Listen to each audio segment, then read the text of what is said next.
तुमच्या घरी जर का पाहुणे आले असतील आणि त्यांच्यासाठी स्पेशल काय करायचं हा जर का विचार तुम्ही करत असेल, तर मग ही बटाट्याची भन्नाट भाजी एकदा नक्की ट्राय करून बघा. इतकी टेस्टी आणि एकदम रेस्टॉरंट स्टाईलमध्ये ही भाजी घरच्या घरी करून होते. खायला खूप जास्त टेस्टी लागते. तुम्ही रोटीसोबत खाऊ शकता, चपातीसोबत खाऊ शकता किंवा तुम्ही नानसुद्धा बनवू शकता. त्याच्यासोबत सुद्धा ही भाजी अप्रतिम लागते. भातासोबत सुद्धा खाऊ शकता. तर मी ज्या पद्धतीने ही रेस्टॉरंट स्टाईलची दम आलू केलेली आहे, ती रेसिपी तुम्ही सुद्धा एकदा नक्की ट्राय करा. त्यासाठी व्हिडिओ शेवटपर्यंत बघा. तर त्यासाठी मी इथे हे छोटे बटाटे घेतलेले आहेत. तुमच्याकडे जर का छोटे बटाटे नसतील तर तुम्ही मोठे बटाटे देखील घेऊ शकता. ते बॉईल करून घ्यायचे, त्यानंतर त्याचे या साईजमध्ये कट करून घ्यायचे. आता हे बटाटे मी स्वच्छ धुवून घेतलेले आहेत. कुकरच्या भांड्यामध्ये घालून घ्यायचं. यामध्ये 1 ग्लासभर मी पाणी घातलेलं आहे. त्याचबरोबर थोडंसं मीठ घातलेलं आहे. आता हे सगळं व्यवस्थित मिक्स करून घ्यायचं आणि कुकरला एक साधारण याच्या 4 शिट्ट्या करून घ्यायच्या आहेत. इकडे कुकर होते तोपर्यंत आपण ग्रेव्हीची तयारी करून घेऊयात. तर इकडे मी कढईमध्ये पाणी गरम करायला ठेवलेलं आहे. आपण नॉर्मल जी ग्रेव्ही करतो, आज आपण थोडीशी वेगळी ग्रेव्ही करणार आहोत. नॉर्मली आपण कांदा टोमॅटो फ्राय करून घेतो, तर आज मी कांदा आणि टोमॅटो बॉईल करून घेणार आहे. तर त्यासाठी इथे एक मोठा कांदा आणि एक छोटा कांदा घेतलेला आहे. त्याचं मागचं पुढचं देठ काढून घ्यायचं, त्याची साल काढून घ्यायची आणि अशा पद्धतीने रफली चॉप करून घ्यायचं आहे.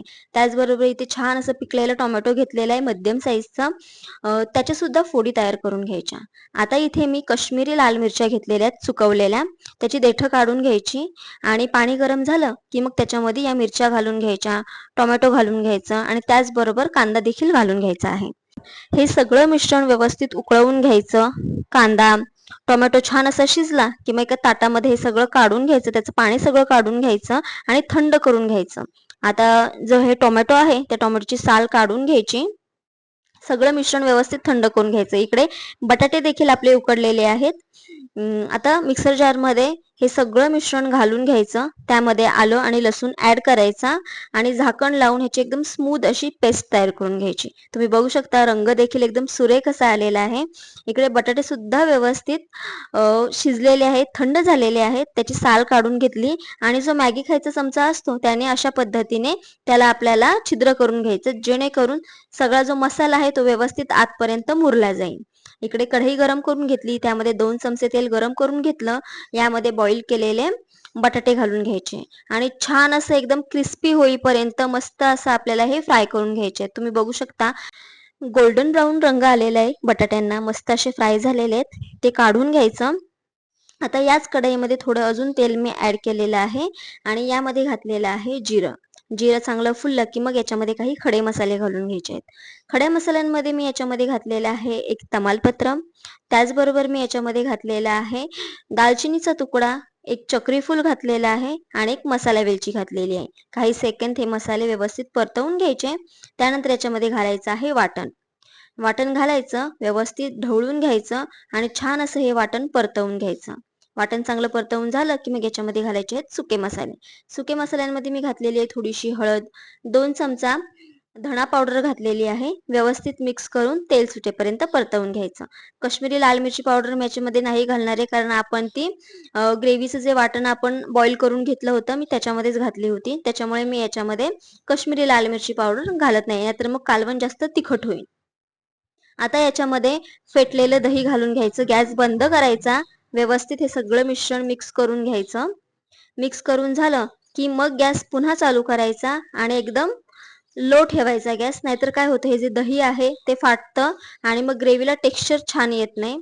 व्यवस्थित हे सगळं मिश्रण एकजीव करून घेतलेलं आहे. आता याच्यामध्ये घालायचे आहेत फ्राय करून घेतलेले बटाटे. व्यवस्थित मिसळून घ्यायचं. यामध्ये घालायचं आहे आता आपल्याला पाणी.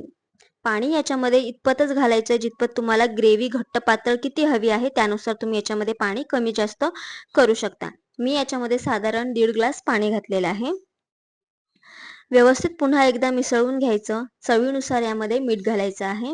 ढवळून घ्यायचं आणि छान असं हे आपल्याला एक 10 मिनिटांसाठी लो फ्लेमवरती आपल्याला हे छान असं झाकण ठेवून शिजवून घ्यायचं आहे. बटाटे ऑलरेडी शिजलेले आहेत, पण पुन्हा एकदा आपल्याला एक 10 मिनिटांसाठी याची उकळी काढून घ्यायची. 10 मिनिटानंतर तुम्ही बघू शकता सुरेख असा रंग आलेला आहे. यावरून गरम मसाला घालायचा, बारीक चिरलेली भरपूर सारी कोथिंबीर घालायची. तुम्ही बघू शकता एकदम रेस्टॉरंट स्टाईल दम आलूची रेसिपी मी घरच्या घरी केलेली आहे. पाहुणे आले तर नक्की ट्राय करून बघा. व्हिडिओ कसा वाटला मला कमेंटमध्ये नक्की सांगा. जर का तुम्हाला व्हिडिओ आवडला असेल तर आपलं यूट्यूब चॅनलला सबस्क्राईब करायला विसरू नका आणि Instagram, Facebook चॅनलवरती फॉलो करायला विसरू नका. चपातीसोबत भन्नाट लागते. भातासोबत सुद्धा खाऊ शकता गरम-गरम किंवा मुलांना टिफिनला सुद्धा देऊ शकता. पुन्हा एकदा भेटूया अशाच चमचमीत रेसिपीसोबत.